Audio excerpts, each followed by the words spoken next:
Welcome to Volantros Reviews. I trust you are all doing well. Today we're going to take a look at the Transformers crossover Triple T and the original G.I. Joe Triple T and look at some of the differences between the two. We'll also take a brief look at Leatherneck, both the original and the one that comes with the Transformers crossover. The original Triple T was a gift from a friend in a local collectors group. As you can tell from the decals, it comes from Canada. We'll start by taking a look at the Transformers G.I. Joe crossover Triple T first. So we'll move it into position here. I do have the Sergeant Slaughter that comes with this. Over here we have Leatherneck. He's just... okay. So when you get this, there is no stickers or decals that you need to apply. Anything that you see was pre-painted or applied or however attached to the toy. We'll take a look at the bottom here. We have these large rollers in the back, and then we have these small rollers in front. And then we also, you can sort of see bits of cup underneath, but it's not too bad. If we take a look here at the back, one thing that's neat is they did make it so that the rear of the unit can hold the accessories. So we have Sergeant Slaughter's accessory here. We can put Leatherneck's backpack there, and Leatherneck's rifle can go here. So I've taken the accessories and attached them to the back of the Triple T. You can see here.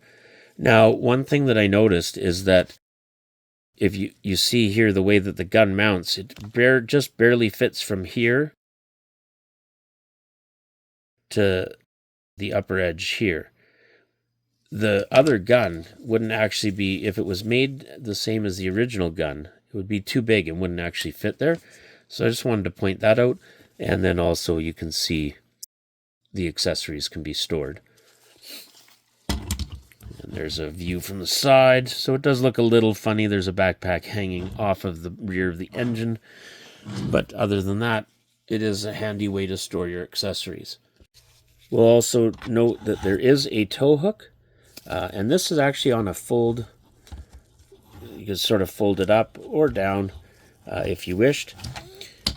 And if we look over here, so one thing that is that I'll point out right now is we have our personnel transportation platform. At least that's what it was called in the original blueprints. They've moved the foot peg considerably farther forward. His knee is almost in the way of the gun, but not quite. And actually, that's not quite true. If we, just a sec, try to get him a little more on there. There, now he's on the peg fully, because he'd come loose a little bit and moving him around. But you can see there's so little clearance here, because they've moved him quite a bit forward. Now, what's nice about that is the rear foot looks a little more like it actually is on the platform. What we'll see here,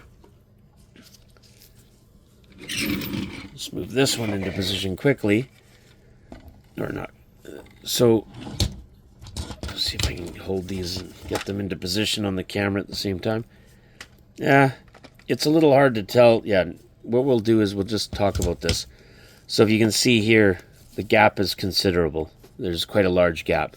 If you even look down here from the tip of the toe to the back of his heel, he's on this space here on the personnel transportation platform. The first little whatever, his toe is right in line with that. If we look now at the current one, let me just remove our MGM-79 heat missile. And you can see here, his toe is over considerably. This whole section here, because of transformation, they moved the peg over to here. It does create, like I say, it makes it a little more realistic. His back leg is a little more on the platform. But that was one very noticeable difference while I was setting up this shot. So I wanted to cover that. But we'll move on to some of the other things. So we do, as I mentioned earlier, we do get 2 of the MGM 79 heat missiles. These high explosive anti-tank missiles are interchangeable. So the current and the original are pegged the same. They have the exact same missile ports. And I wanted to cover that. I'm going to take the figures out for now, just so we can take a look at just the vehicle. So I'll just get those done and then we'll come back. Now that we have the figures removed, I've put them into a position where we can take a look at them side by side. So on the right hand side we have the original, and over here on the left we do have the crossover.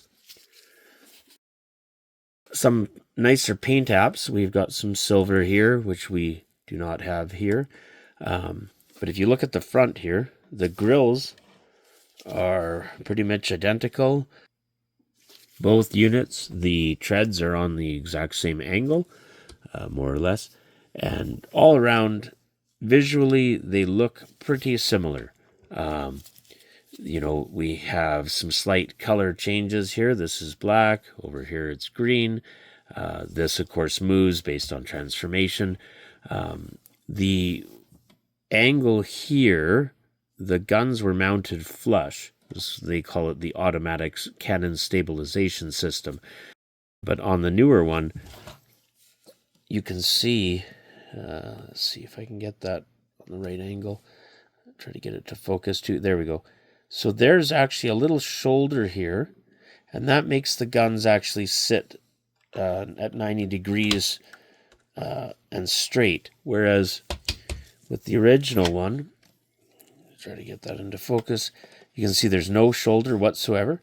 The gun is mounted flush, and by doing so, then they're on this angle, the same as the, there we go, the same angle. So they end up being a little bit angled.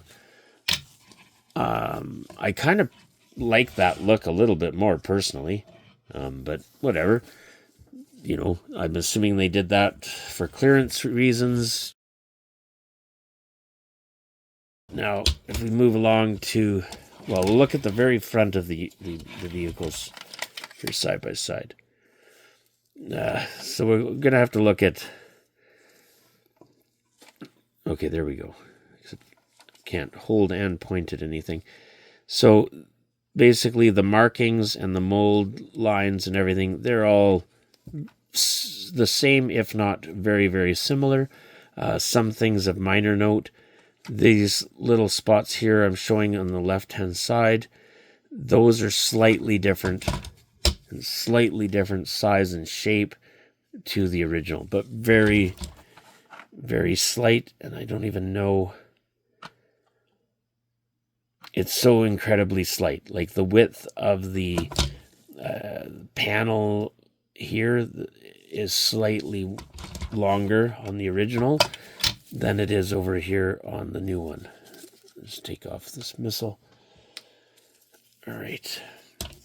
Now we'll move on to the side of the units. So if we take a look at the sides, again, everything's pretty similar. We do have much larger printing and things like that. Everything actually, the printing on the original or on the newer one, all the printing is of a larger font. It's hard to compare those though, given that this was the Canada release. So the decals are slightly different. As far as the heights of the two units, I can't get them on camera at the same time, but as long as everything is in the correct positioning, on the older one, the treads can go up and down. And I think that's more of a wear issue than it is an actual play item. Other than that, though, they're pretty much identical on the sides. Again, main differences being the positioning of these feet posts. And you can see here in this, if we take a look here, like from there to there, what do we got? So about the second notch, give or take, of my tweezers. Whereas, I mean, there's no comparing. It's maybe the first notch, not even. It's actually forward of the first notch. So there is quite a difference there. And that's the main note of difference. Going around to the back here, Our tow hook is a little bit higher, and then on this one, it's a little bit lower. Doesn't seem to affect anything.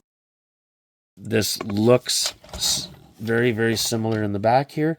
There isn't a lot of difference between those two backs, except for the molding to hold all the accessories, which I think is a neat idea. And really, other than that, we'll take a quick look at the bottoms.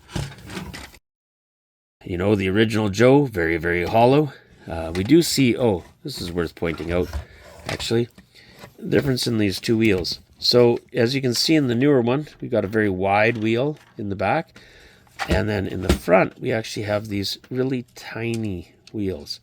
Whereas in the original, they were pretty much the same style of wheel on both. And then you can see a bit of cup going on down here. But I mean, now this new one is very, very heavy compared. Makes sense given cup is inside of all of that. So we'll just put them down, and we'll just move this out of the way, and we'll take a look at that tow hook. All right, so we've cleared some of the stuff out of the way. I'm just going to bring in a Cobra Asp that I have, and just to show that the tow hook does work well. So we can bring this in.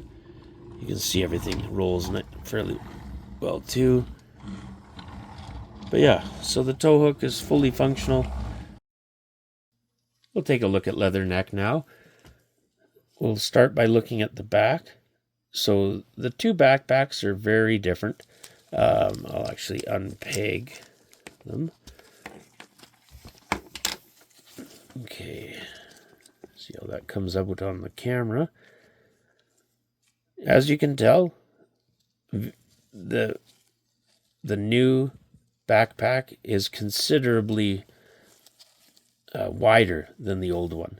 If I try to set them up here side by side, you can see it goes considerably further out on the new one, which does look better. This is a ridiculously tiny little backpack on the back of Leatherneck, to be perfectly honest. Both of them, we can see we have a canteen, some minor accessories. The new one looks really neat compared to the old one. There's some side pouches even. The bedroll has a roll on the side, whereas the old one did not. You know, we have our slight differences in our pegs these days. But yeah, a lot more detail in the new one. As far as Leatherneck himself, just get their faces to come into focus there. There we go. So there's a slight difference, perhaps. There's at least slight difference in the way they were painted. There definitely are different mold. I'm just looking at a couple of little details. The zipper size. You can see the zipper. It's very, very hard to tell there's a zipper on the original. But both have, you know, 2 grenades. They both have a knife. They both have watches. It looks like they're hugging there. Anyways. And then we have a lot of the similar things going on. Take a look at. Okay, they both have a silver bracelet on their wrist.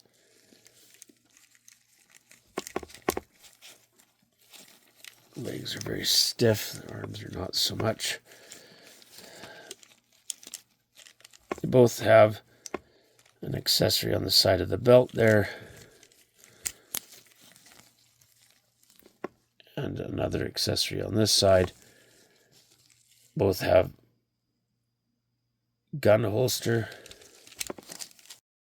And then they both have a walkie-talkie on their left leg. So the molds are, again, not the same, but they are very similar. Very similar. I think that, you know, again, looks great. We'll take a look at the guns. Now, something I noticed just when I was getting the figures together, the guns are considerably different sizes. Actually, we'll put the new one in front. So the green gun is the new gun that comes with Leatherneck. You can see that the rear stock is a lot longer, And the front of the gun as well just goes out a bit further. The grenade launcher is a lot further out. This one's a lot shorter. The whole muzzle area of the gun is a lot bigger. Interestingly, perhaps, try to hold them both. There we go. A lot more vent holes or vent hole detail going on there. Different style of venting. Other than that, though, I mean, there's a little tiny, there's a scope on that one. See, little things, don't pay that much attention to it to begin with. But yeah, so similar looking weapons. And overall, I would say that the figures that came with are great. It's nice to have some little guys to go along with the crossover vehicles. Although my main purpose in this video was to showcase the differences between the original Triple T and the Transformers G.I. Joe crossover Triple T, I will take a brief look at the Sergeant Slaughter figure that is included with the crossover. So he's got his iconic hat, some gold paint there on the top, silver paint, which is the same silver they use on the Triple T for Cup and for some of those accents that we were seeing earlier. And then he's got his gold paint there on the whistle. And other than that, typical looking Sergeant Slaughter. So my final thoughts on all of this are that the two are pretty much the same. They did an excellent job in making the two vehicles as similar as possible while still having the ability for the Triple T to turn into Cup. There's some very small differences as far as I can tell. If there's differences that you've found, certainly let me know in the comments. But otherwise, this is an excellent Transformer G.I. Joe crossover. There's nothing wrong with it. The transformation's great. Autobot version feels great. The G.I. Joe version feels good. And I think it's great.